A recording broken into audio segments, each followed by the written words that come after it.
Welcome once again to Vegas Valley Treasures. My name is Kenneth. I am your host, your hand model, and the crazy Vegas Valley treasure hunter. And what that means is I go out and buy pretty things and bring them home. And that gets me into trouble because I have way too many things that need to find new homes. Um, Speaking of which, we've got these lovely amber colored beads that we found in most recent collection that we were unboxing. And what we're going to do is we're going to make a wire bracelet out of it. I've added in some little brass colored hardware pieces, little beads that we can put in here as an accent. And we're going to do something we haven't done before. I know it's kind of silly, just a magnetic closure rather than the standard lobster clasp that I normally would use. I actually pulled out a lobster clasp and put it away. Decided to do something different. So let's get started. So the center of this is going to be a little bit different than the rest of it because we're going to add in those hardware pieces, or I should say those brass colored beads. We'll see how it looks once we get there, but we can, since we've laid out all the beads, let's just get started. We're just going to thread on our lovely beads, assuming that we can find the place to put them.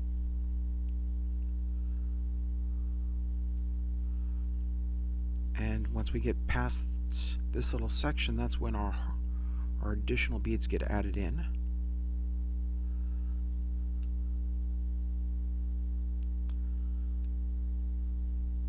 And before we get too far, we'll check it out and see how it looks.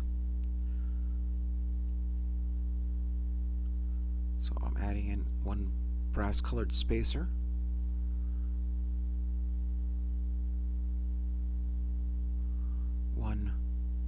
I don't know what you'd consider this. It's another type of spacer, but it looks sort of like a flower.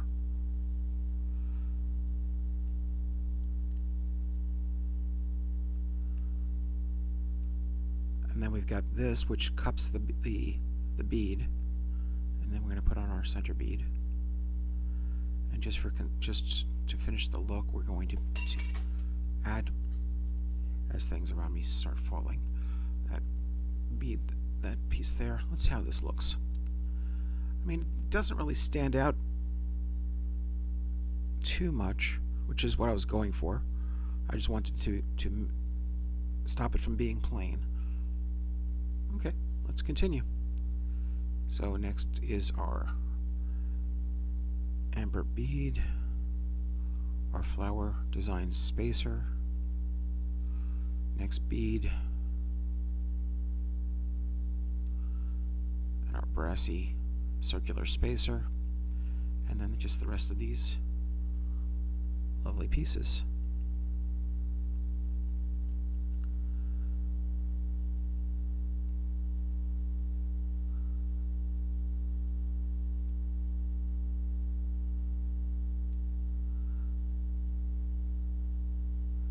Our next step is going to be to flatten out our jump rings so we can make our connection here.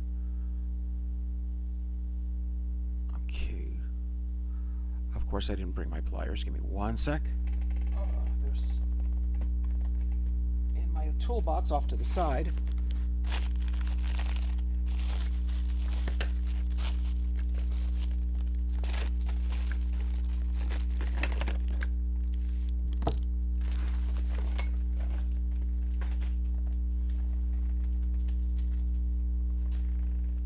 You'd figured by now that I'd be used to the idea that I always need my tools handy, but sometimes I forget.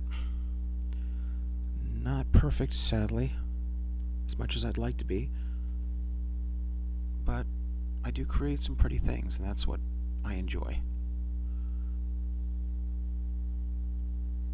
Okay, let's see, are you flattened? And no gap. Good. Let's get the other one.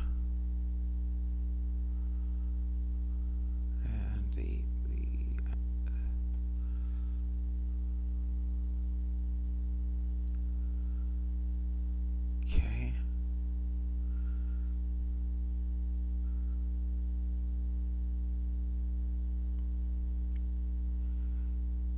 And that's good. Okay. I double checked both of them. Doesn't hurt, right? Okay, so we're going to do what we always do, and we're going to put this jump ring onto my wire as it falls to the stage area here, and fold it over and put a twist on it. Okay, now let's grab my little pliers and we'll keep the twist going, letting up the pressure on the pliers when I twist a little bit, not fully releasing, but enough so that the wire can move underneath the pliers, and the grip from the pliers will apply the twist to the end of the wire. See? I've got a little bit more to work through.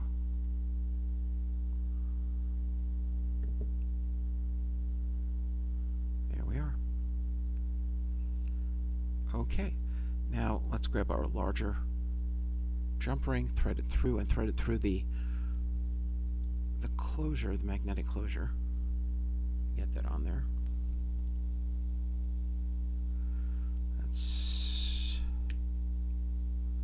Where's the opening? There it is. There we go. We only want half the magnetic closure.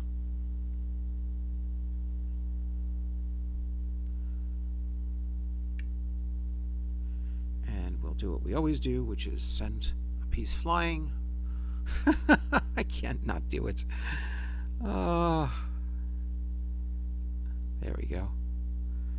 And put this on here. And without messing anything up, we'll close the jump ring and make sure it's well sealed.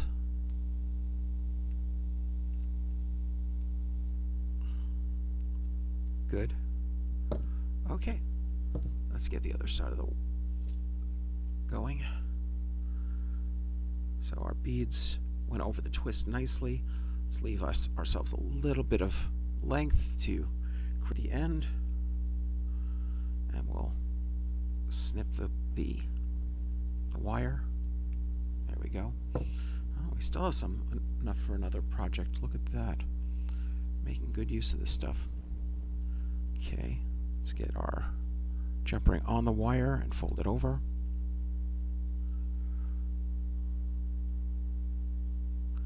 And get our initial twist going. Let's get a little bit more into there. There we are. There's our twist. Awesome. And let's get my pliers in there and finish securing this.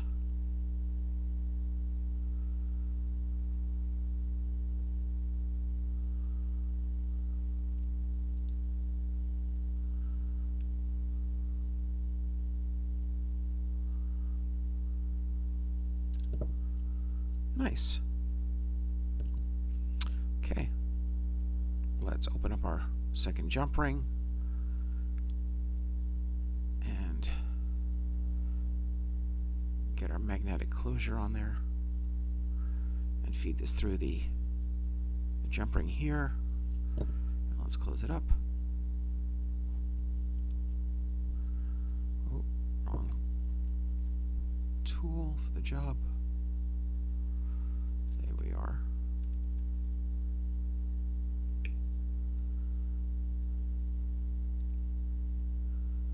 Very good.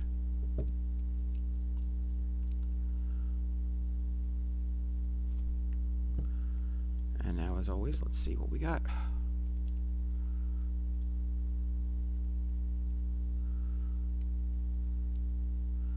That looks good, right? And it's an easy closure.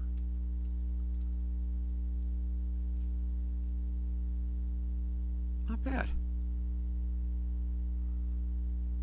I'm happy with it. What do you guys think?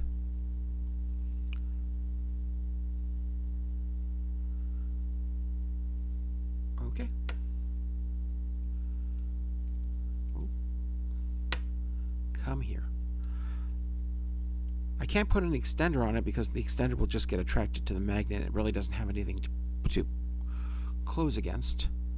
But other than that, it looks good for my eyes. Okay. Well, once again, if you like what we're doing here, please, please, please like and subscribe. It's very important for our channel to grow. I want more people to know about what we're doing, and maybe, just maybe, our audience will grow, right? If you want any of the pieces that I have for sale, please come and visit me on whatnot.com or the Whatnot app and look for Vegas Valley Treasures, one word. And you can find, I've got 300 and some odd pieces currently available, and if you see anything that you like from my videos, just let me know, and I can always put it out for sale for you. As always, my name is Kenneth. I am your host, your hand model, and the crazy Vegas Valley treasure hunter. Signing off once again. Thank you very much for joining us, and enjoy your jewelry. Bye-bye.